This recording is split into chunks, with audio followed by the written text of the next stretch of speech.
சாமியே சரணமையப்பா. என்னுடைய உறவுகளுக்கும் என்னுடைய நண்பர்களுக்கும் ஆங்கில புத்தாண்டு நல்வாழ்த்துக்கள். நான் பாரம்பரிய ஜோதிடர் பா. ரவிக்குமார்.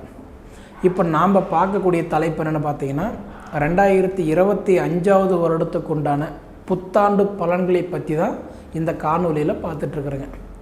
இந்த 2025 வருடம் இந்த புத்தாண்டு கிட்டத்தட்ட பார்த்திங்கன்னா இந்த தனுசு ராசியில் பிறந்தவங்களுக்கு என்னென்ன மாற்றங்களை கொடுக்க போகிறாரு அப்படின்றத பற்றி தான் இந்த காணொலியில் இப்போ நம்ம பார்க்க போகிறோங்க. அப்படி பார்த்திங்கன்னா தனுசு ராசிக்கும் மீன ராசிக்கும் இந்த ரெண்டு வீட்டுக்குமே அதிபதி யாருன்னு பார்த்திங்கன்னா குரு பகவான் தான். பொதுவாக குரு யார்? நவகிரகத்திலேயே ராஜா. குரு கொடுப்பார், எவர் தடுப்பார்? குரு கொடுத்தா கோடி கோடியாக கொடுத்துருவார். குரு பார்த்தா கோடி புண்ணியம் அப்படின்னு நம்ம சொல்கிறோம். அந்த குரு பகவான் இந்த வருடத்தில் பயிற்சி ஆகிறார். சரிங்களா? ஏன்னா குரு பயிற்சி மட்டும் இல்லை, இந்த வருடத்தில் குரு பயிற்சி, சனி பயிற்சி, ராகு பயிற்சி, முக்கியமாக இந்த 3 பயிற்சிகளுமே இந்த வருஷத்தில் நடக்குதுங்க. இது ஒரு மிகப்பெரிய ஒரு மாற்றத்தை கொடுக்க போகுது. சரிங்களா? அப்படி பார்த்திங்கன்னா நவகிரகத்திலேயே முக்கியமான பெரிய கிரகங்கள் யாருன்னா இந்த 3 தான். ஏன்னா குரு பகவான் ஒரு வருஷத்துக்கு ஒரு தடவை கிரகம் மாறக்கூடிய தன்மை கொண்டவர். ராகு கேது ஒரு வீட்டிலிருந்து இன்னொரு வீட்டுக்கு 1.5 வருஷத்துக்கு ஒரு தடவை மாறக்கூடிய தன்மை கொண்டவர். அதே மாதிரி சனி பயிற்சின்றது ஒரு வீட்டிலிருந்து இன்னொரு வீட்டுக்கு 2.5 வருஷம் டைம் எடுத்துக்குவார். சரிங்களா? மற்ற கிரகங்கள் எல்லாமே பார்த்திங்கன்னா இன்றைக்கி சந்திரன் நீர் கிரகம் 2.25 நாள் மாறிடுவார். சூரியன், புதன், சுக்கிரன் இவரெல்லாம் 1 மாதத்துக்கு ஒரு தடவை மாறிடுவார்.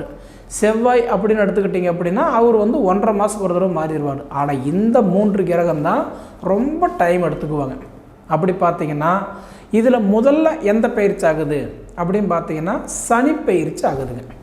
சனி பயிற்சின்றது 29ஆம் தேதி 3வது மாதம் 2025 வருஷத்தில் ஃபஸ்ட்டு ஆகிறது சனி பயிற்சி. அப்படி சனி பயிற்சி எங்கேருந்து எங்கே போகிறாருன்னா கும்ப ராசியில் ஜென்மச்சனியாக இருக்கிறவர் அடுத்தது மீன ராசிக்கு ஜென்மச்சனியாக போகிறாரு. சரிங்களா? இது ஒரு அருமையான ஒரு தருணம்.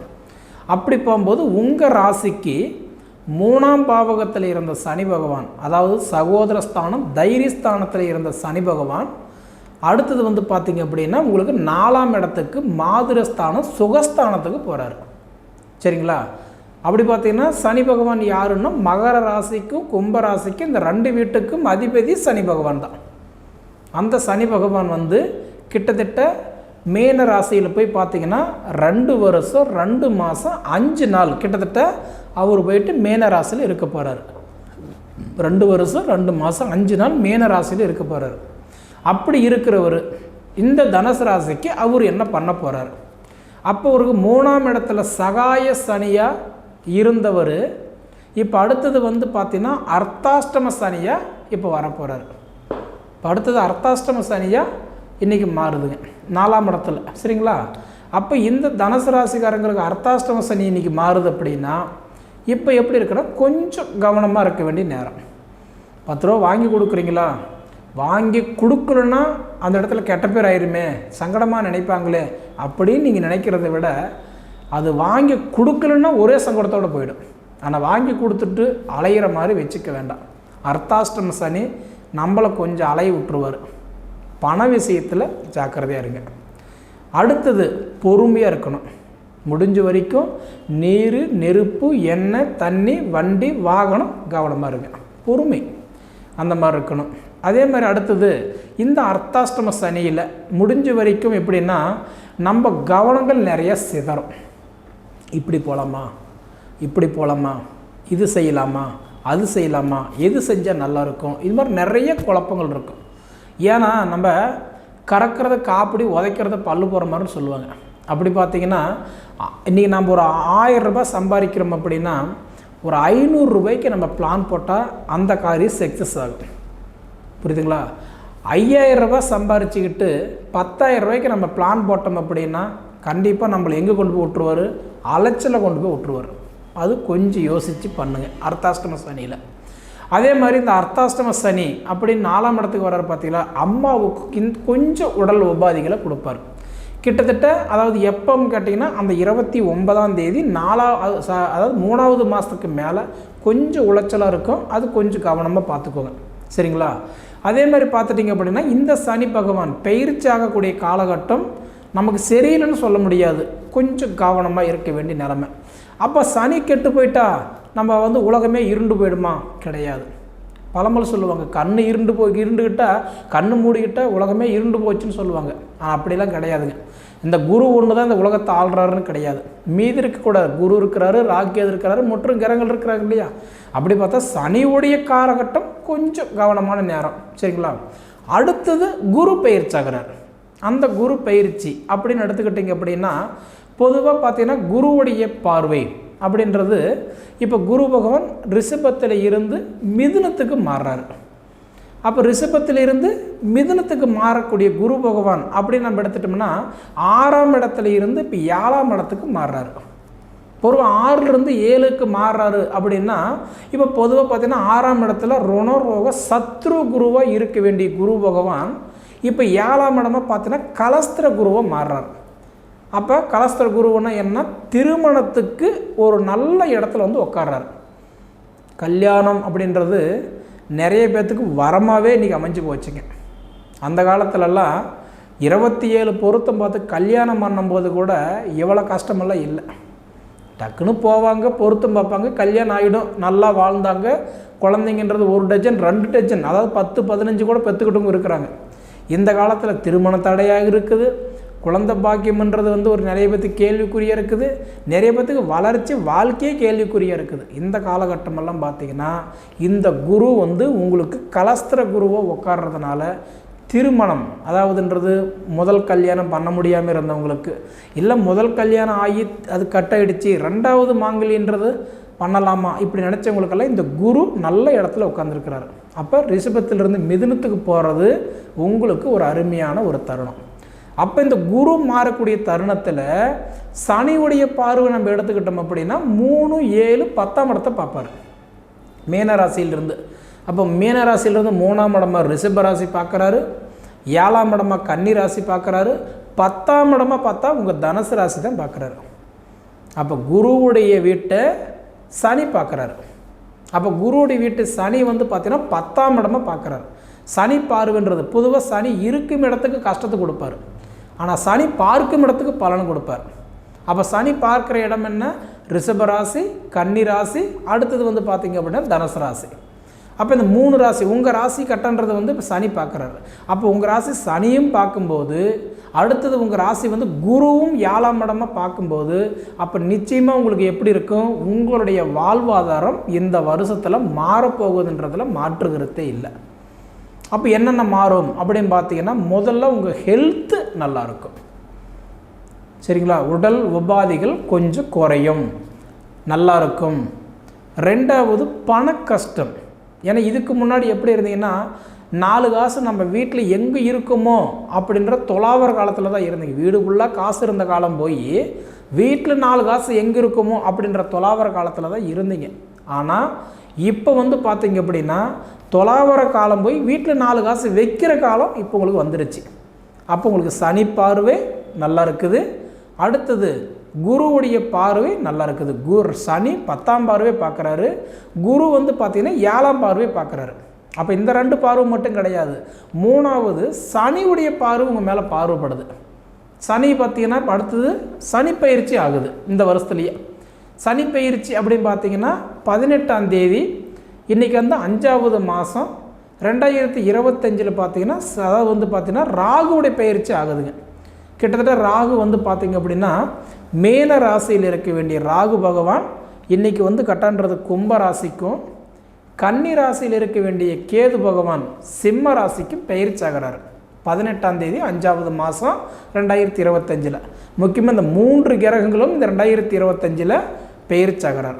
அப்படி பயிற்சி ஆகும்போது இந்த 3 கிரக பயிற்சி ஆகக்கூடிய 3 கிரகமும் பார்த்தீங்க அப்படின்னா அந்த 3உடைய பார்வை யார் மேலே விடுவது அப்படின்னா முக்கோண வடிவத்தில் திருகோண வடிவத்தில் உங்கள் ராசி மேலே தான் பார்க்குறாரு.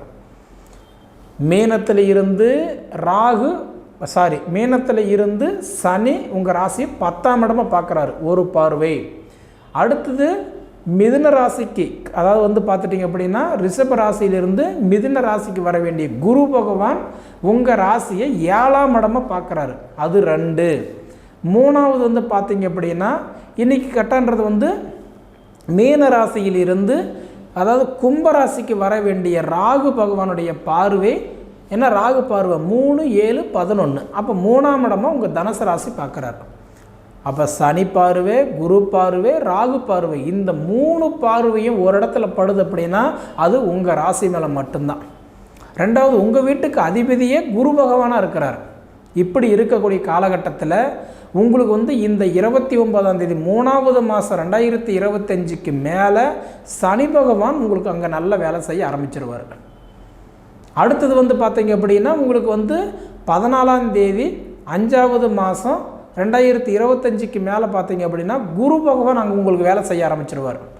அதே மாதிரி 18ஆம் தேதி 5வது மாதம் 2025க்கு மேலே ராகுவும் உங்களுக்கு அங்கே வேலை செய்ய ஆரம்பிச்சிருவார். இந்த 3 கிரகத்தினுடைய ஒளி அங்கே படம் பொழுது அப்போ உங்களுக்கு என்ன முதல்ல கிடைக்கும், கல்வித்தரம் உயரும், மதிப்பு மரியாதை உயரும், தன்னம்பிக்கை உயரும். நீங்கள் எந்த துறையில் இருக்கிறீங்களோ அந்த துறையில் உங்களுக்கு வந்து போஸ்டிங்கள் கிடைக்கும். டெம்பரவரியாக நான் செய்துட்ருக்குறேங்க, என்னால் பர்மனெண்ட் ஆக முடியல அப்படின்னா அந்த வேலை உங்களுக்கு பர்மனெண்ட் ஆகும். மிலிட்ரியில் வேலை செய்துட்ருக்கீங்களா, அந்த லைனில் உங்களுக்கு மதிப்பு மரியாதை தரம் உயரும். காவல்துறையாக இருக்கிறீங்களா, அந்த இடத்துல வந்து பார்த்திங்கன்னா இதுக்கு முன்னாடின்றது உங்களுக்கு நல்ல பேர் இல்லாமல் பட்டம் பதவி பாராட்டம் இல்லைன்னா கண்டிப்பாக நடக்கும். அது இல்லாமல் பார்த்திங்கன்னா நான் அரசியல் இருக்கிறேங்க அப்படின்றீங்களா, இதுக்கு முன்னாடின்றது வந்து உழைச்சிங்க நல்ல பேர் இல்லைங்களா, இதுக்கு மேலே அந்த இடத்துல உழைப்புக்கு தகுந்த உயர்வு, வயசுக்கு தகுந்த வளர்ச்சி உங்களுக்கு கிடைக்கும். இதை தவிர நான் ஐடி கம்பெனியில் வேலை செய்கிறேங்க, நான் ஒரு டாக்டராக இருக்கிறேங்க, நான் ஒரு இன்ஜினியராக இருக்கிறேன், நல்ல ஒரு போஸ்டிங்கில் இருக்கிறேங்க, ஆனால் எனக்கு அந்த இடத்துல மதிப்பு மரியாதை இல்லாமல் நான் இருக்கிறேன்றீங்களா, அந்த தரம் அந்த இடத்துல கிடைக்கும்.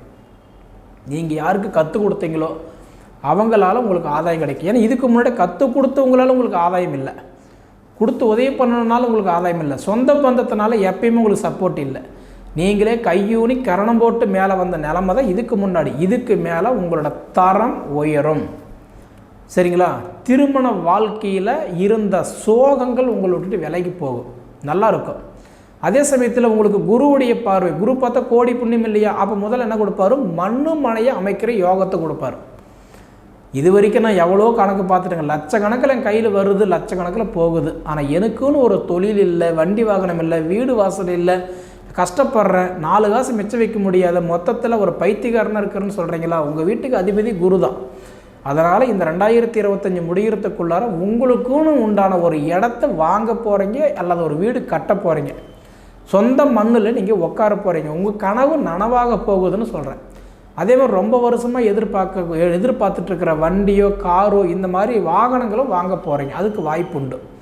அதை விட பார்த்தீங்க அப்படின்னா உங்களுடைய உடல் உபாதிகள் கொஞ்சம் குறைஞ்சி பரவாயில்லைன்னு சொல்லக்கூடிய இடத்துல உங்களுக்கு வளரப்போகுது. ஏன்னா இந்த உடைய தனுசு ராசிக்கு பார்த்தீங்கன்னா குருவுடைய அதிபதியாக இருந்து 3 கிரகங்கள் உங்களை பார்க்குறதுனால நிச்சயமாக எனக்கு தெரிஞ்சு அரசியலில் போஸ்டிங் கிடைச்சாலோ, இல்லை 2வது வந்து பார்த்தீங்க அப்படின்னா கவர்மெண்ட் வேலை கிடைச்சாலோ, அதே சமயத்தில் வெளிநாடு போனாலோ, இது 3ல் 1 நடந்தாலும் ஆச்சரியப்படுறதுக்கு இல்லை. தனுசு ராசிக்காரங்களுக்கு நிச்சயமே இது 3ல் 1 நடக்கும். சரிங்களா, அதே மாதிரி பிரிஞ்சு குடும்பம் சேர்றதுக்கு வாய்ப்புண்டு.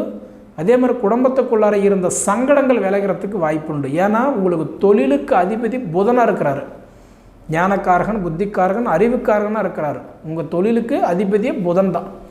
அதனால் புதன் நல்ல இடத்துல இருந்து நல்ல பார்வை பார்க்குறதுனால அது ஒரு வகையில் உங்களுக்கு நிச்சயம் நல்ல ஒரு சப்போர்ட் பண்ணுவார். ஏன்னா உங்களுக்கு தொழிலுக்கு அதிபதி புதன் தானே, கல்விக்கு அதிபதி இல்லையா. ஒரு மனுஷனுக்கு படிப்புக்கு தகுந்த பட்டம் பாராட்டு அந்த இடத்துல உங்களுக்கு கண்டிப்பாக கிடைக்கும். அதே மாதிரி லாபஸ்தானத்துக்கு அதிபதி சுக்கிரன், உங்கள் மனைவினாலும் உங்களுக்கு நல்ல பெருமை கிடைக்கும். தாய்க்கு பின் தாரம் பண்ணுற மாதிரி ஒன்று அம்மானால கிடைக்கும், இல்லை மனைவினால் கிடைக்கும். அப்போ உங்களுக்கு வந்து கண்டிப்பாக உங்களுக்கு தாரத்தினால உங்களுக்கு நல்ல ஒரு மாற்றம், ஒன்று 4 காசு சம்பாரித்து கொடுப்பாங்க, இல்லை அவங்களுக்கு பட்டம் பதவி இதெல்லாம் கிடைக்கலாம், தொழில் ப்ரமோஷன் கிடைக்கலாம். நிச்சயம் லாபஸ்தானத்தில் சுக்கிரன் உட்காந்தா மனைவிக்கு நல்ல மாற்றங்கள் கொடுத்துருவார் ஒன்று. அதே மாதிரி புத்திரஸ்தானத்துக்கு அதிபதி செவ்வாயாக இருக்கிறதுனால செவ்வாய் உங்கள் ஜாதகத்தில் எத்தனாம் ஸ்தானத்தில் இருக்கிறார், அவர் எந்த நிலையில் இருக்கிறாருன்றதை பார்த்துக்கோங்க. ஏன்னா அதுக்கு தகுந்தாற்போல் தான் பலன்களை கொடுப்பார். சரிங்களா, அதே மாதிரி வந்து தனக்காரகன் சனி பகவானாக இருக்கிறதுனால ஏன்னா உங்கள் தனஸ்தானத்துக்கு அதிபதி சனி பகவான் இருக்கிறதுனால கர்ம வினைகளை கேட்ட பலன்கள் கொடுக்கறது யாருன்னா சனி பகவான் தான். அப்போ காரணம் என்ன, கஷ்டத்தை எந்த அளவுக்கு கொடுக்குறாரோ அதுக்கு தகுந்த பலன்களை தான் கொடுப்பாரு சனி பகவான். அதே மாதிரி தைரியஸ்தானத்துக்கும் அவரு தான். முடிஞ்ச வரைக்கும் மற்றவங்களை நம்பி நீங்கள் வாழ மாட்டீங்க. ஏன்னா உங்கள் ராசிக்கு தனஸ்தானம் தைரியஸ்தானம் இந்த 2 வீட்டுக்குமே அதிபதி சனியாக இருக்கிறதுனால முடிஞ்ச வரைக்கும் உங்கள் சொந்த காலில் தான் நீங்கள் கடைசி வரைக்கும் நின்னாகணும். சரிங்களா? ஆனால் மொத்தத்தில் என்ன அப்படின்னா, கலஸ்தரஸ்தானத்துக்கு அதிபதி புதனும் 2வது தொழில் ஸ்தானத்துக்கு அதிபதி புதனும் இருக்கிறதுனால உங்களுக்கு மாங்கல்யம் சரி, அதாவது நீங்கள் கல்யாணம் பண்ணணும்னாலும் நீங்கள் 4 காசு சம்பாரித்து நீங்கள் தான் கட்டிக்கணும். அண்ணன் தம்பிகளுக்கோ அக்கா தங்கச்சிகளுக்கோ மற்றவங்களுக்கு அவருக்கு வேணும்னாலும் நீங்கள் தான் உழைச்சி தான் அவங்களுக்கு பண்ணியாகணும். அப்போ உங்களுக்காக இருந்தாலும் சரி, குடும்பத்துக்காக இருந்தாலும் சரி, உங்கள் காலில் தான் நீங்கள் கையூனி கரணமோட தான் மேலே வரக்கூடிய நிலமை. சரிங்களா? மொத்தத்தில் உங்கள் லைஃப் இப்போ வரைக்கும் எப்படி இருக்குதுன்னா, அதாவது இதுக்கு முன்னாடி இருட்டு வீடு குருட்டு பழப்பு. ஆனால் இதுக்கு மேலே இந்த 2025 இந்த பிரபஞ்சம் உங்களுக்கான ஒரு வெளிச்சத்தை கொடுக்க போகிறாரு. பயன்படுத்திக்கிடுங்க. 2025 முடிஞ்சு 2026 திரும்பி பார்த்தீங்கன்னா உங்களுக்குன்னு உண்டான ஒரு அங்கீகாரம் கண்டிப்பாக உங்களுக்கு கிடைக்க போகுது. நானா அப்படின்ற மாதிரி நீங்களே ஆச்சரியப்படக்கூடிய அளவுக்கு இருக்க போகிறீங்க. அனுபவித்து பார்த்து சொல்லுங்கள். சரிங்களா? சரி நேயர்களே, இதுக்கு முன்னாடி நம்ம சேனலை சப்ஸ்கிரைப் பண்ணாதவங்க சப்ஸ்கிரைப் பண்ணிக்கோங்க. உங்கள் நண்பர்களுக்கு ஷேர் பண்ணுங்கள்.